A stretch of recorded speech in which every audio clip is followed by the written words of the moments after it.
Hello, everyone. Hope you guys are doing good. Come on in the room and get settled. We're going to start in just a moment. I know I'm running a little late. I'll explain why in a bit. Happy Sunday. Hope everyone is well rested. Hope you all are in a great mood. Looking forward to this week's message as well. Hello, hello. Come on in the room and get settled. We will start shortly. I'm gonna let this finish. I hope I don't get copywritten or whatever, but I'm gonna let the song finish first. I love this song.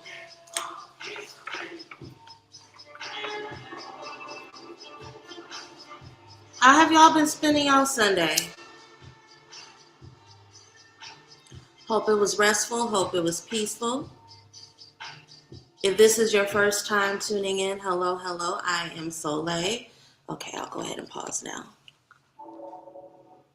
Okay. If this is your first time tuning in, I am Soleil. I am Coven Mother of Vision of Dawn Tour. I am founder and facilitator of the Charm School Mentorship Program. I'm your weekly reader, and I'm a dope bitch straight up out of Oakland. Hello, come on in the room. Again, if this is your first time joining us, make sure you like the video, that you subscribe to the channel. I go live several times a week, and my schedule changes a little bit sometimes, so the easiest way to keep up is to just be subscribed. I try to stay consistent about the weekly energy readings on Sundays, but things do change occasionally. If you are returning, hello, and thank you for joining me again. Come on in the room. Again, we'll get settled in just a minute. I am a little discombobulated. I was hit with inspiration this weekend and have been spending a lot of time crafting. Speaking of with fucking feathers, randomly mixed in with my decks. Can't make this up. So I'm a little discombobulated, but I'm going to spend the remainder of my Sunday cleaning my house and getting my life. Can't make it up. Getting my life in order. We're going to start in just a minute. I just want to go over the format really quickly. This is a general reading. It is a collective reading. The way that collective readings work is that they are for the collective. So it may hit you, it may not. If the reading matches your energy, if you feel like it is impacting you, awesome. If certain parts don't resonate with you, that's fine as well. It's probably a message for someone else who is going to be watching either live or in the replay. Now, I do have a section where I take questions from the audience. I no longer read without a love offering. So I have a suggested minimum. If for whatever, because we all have lives, you can't meet the suggested minimum, that's okay as well. But give something. Energy exchange matters. So there will be a time where you can ask a very direct, specific, personal question. But I don't need a peanut gallery. If the general reading doesn't match your energy, match your vibe, if it doesn't resonate, leave the message for those who it does resonate for. Okay? Be kind, be nice, don't fucking play with me. All right? Some of y'all comments, I've had to delete comments over the last couple of weeks, and I'm not used to having to do that. I don't know if it's the season. I don't know what's going on with y'all, but boundaries. So we're gonna get started. Let's go ahead and get on into it. We're gonna start with the general reading, and then we will go into the more specified topic-based questions shortly, okay? So let's go ahead and jump into it.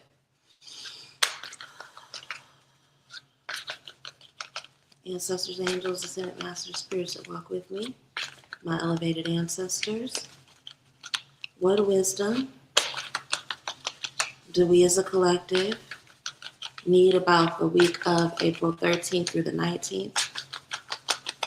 Who do we need to be and what do we need to see about ourselves, our habits, and our environments that will allow us to move through the week with intention and mastery? If there are any lessons, blessings, challenges, breakthroughs, coming our way over the next 7 days. Give us wisdom so that we know how to best protect ourselves and prepare. Any wisdom shared is deeply appreciated. I'm glowing. Thank you. Thank you. Rest will do that. Rest in a peaceful lifestyle will do that. And I've been really deliberate about my peace lately. Love living a quiet life. Love sending drama to voicemail. Love all of it. So thank you. Thank you. Very sweet of you. 8 of Swords fell out as I was shuffling. I want to see what the rest of the spread has to say before I'm getting messages around it already. But I want to speak to the rest of the spread before I say what's coming up as I look at this card.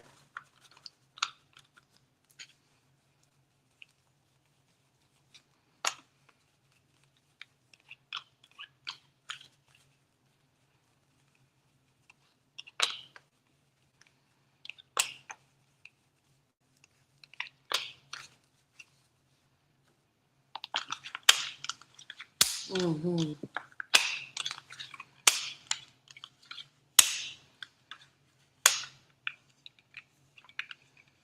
I'll pull clarifier over one card, and then I'll go into it.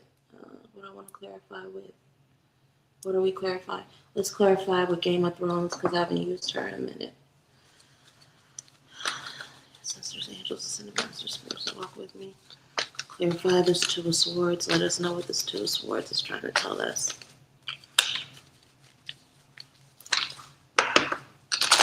And I love you up, down, and around the planet. Thank you. You are so sweet. I appreciate that.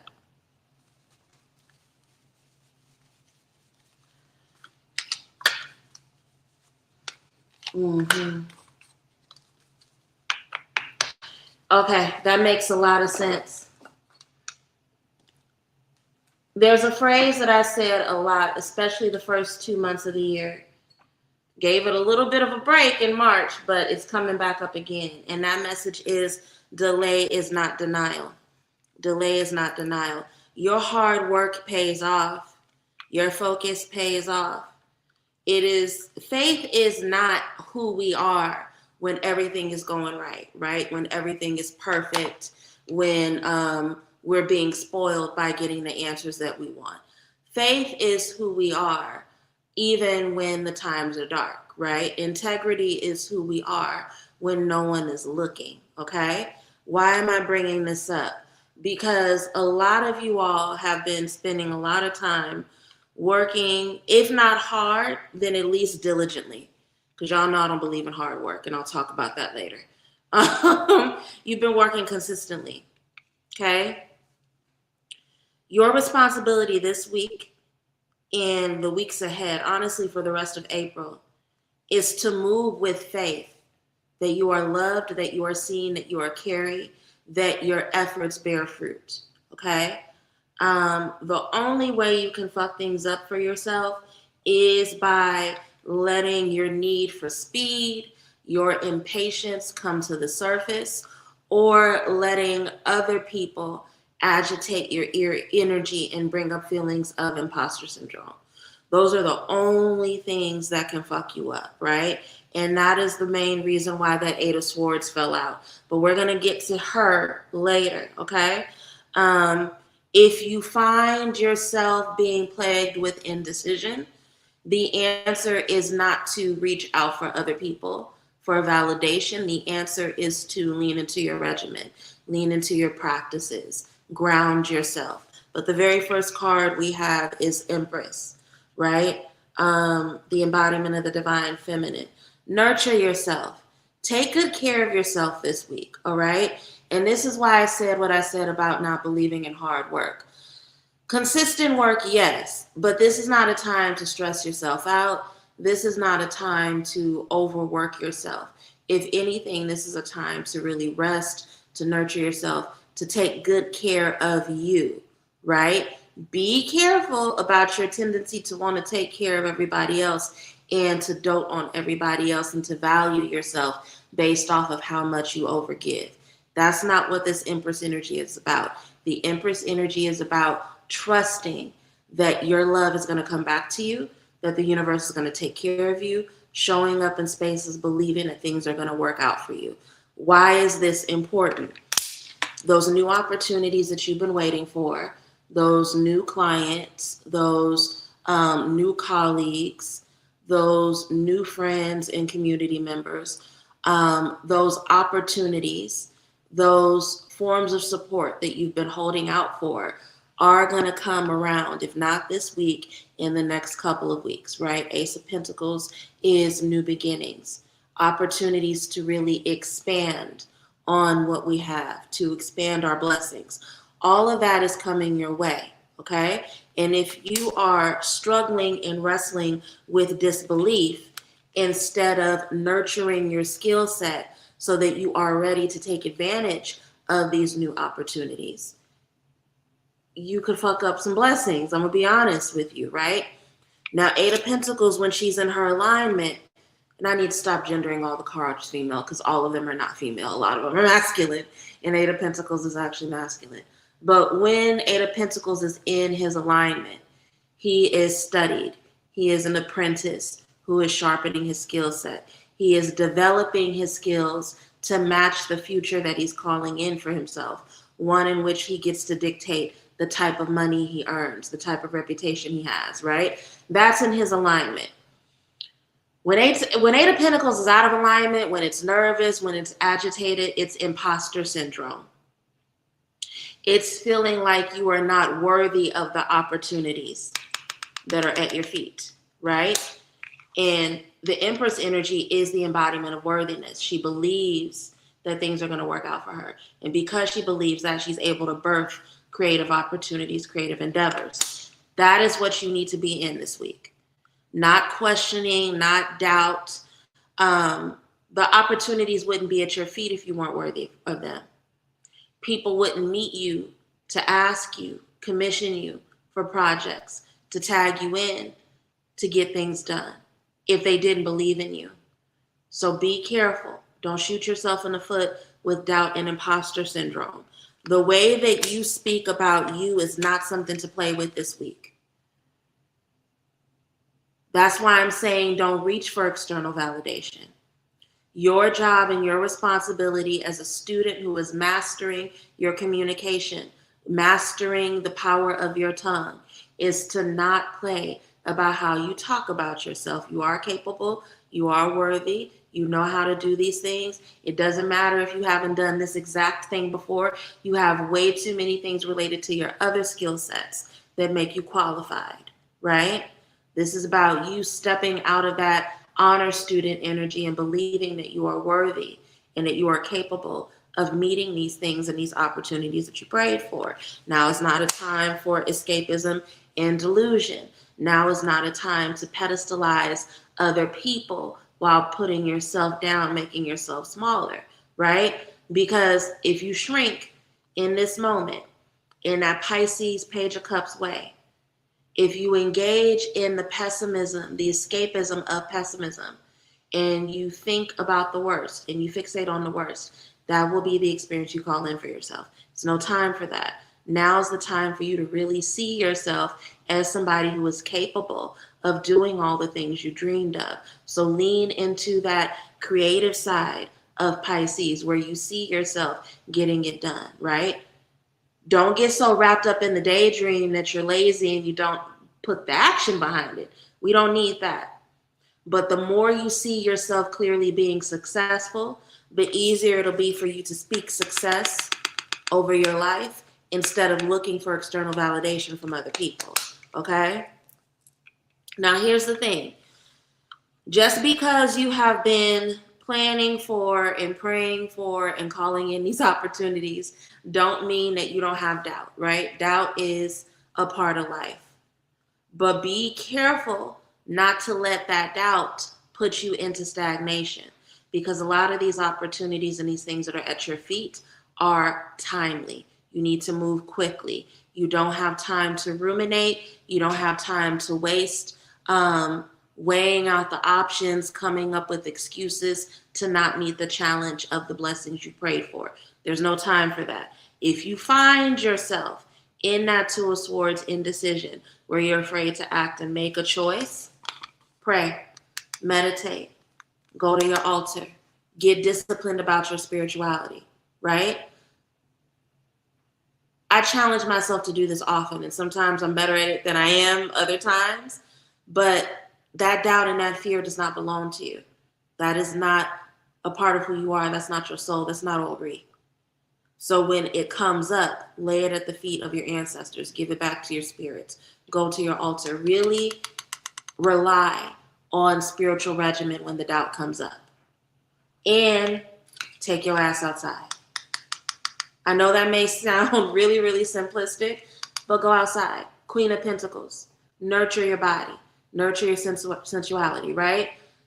Those of you who've been in therapy, you may have had, especially if you deal with anxiety, your therapist may have taught you techniques like, ground yourself, pay attention to what's in the room, count 5 tangible things, right? All of that is important because it grounds you, and it brings you into the reality of a situation instead of having you anchored in your ruminations, instead of having you paralyzed by doubt, by overwhelm, right? So I'm not being silly when Queen of Pentacles comes up and I say, take your ass outside. Part of the reason why the Queen of Pentacles is so successful is because she's tapped into her sensuality. She's tapped into her senses. She is grounded, right?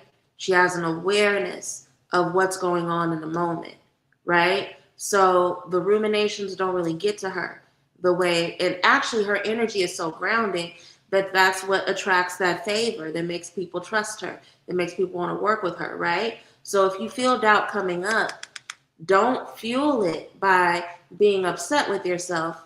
Go outside, get tapped back into your sensuality, get rooted in your spiritual practices, meditate, pray, lay it at the feet of your ancestors, get it as far out of your body as you can, okay?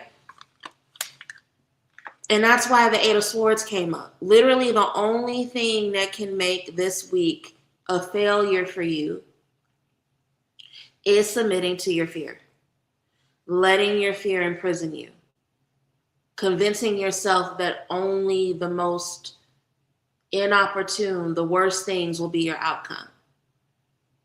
Letting your fears and doubts imprison you to the point where you are restricted. You can't move. You can't take action, right?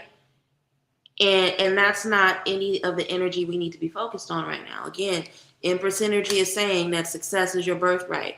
Creativity is your birthright. Abundance is your birthright. Hold on.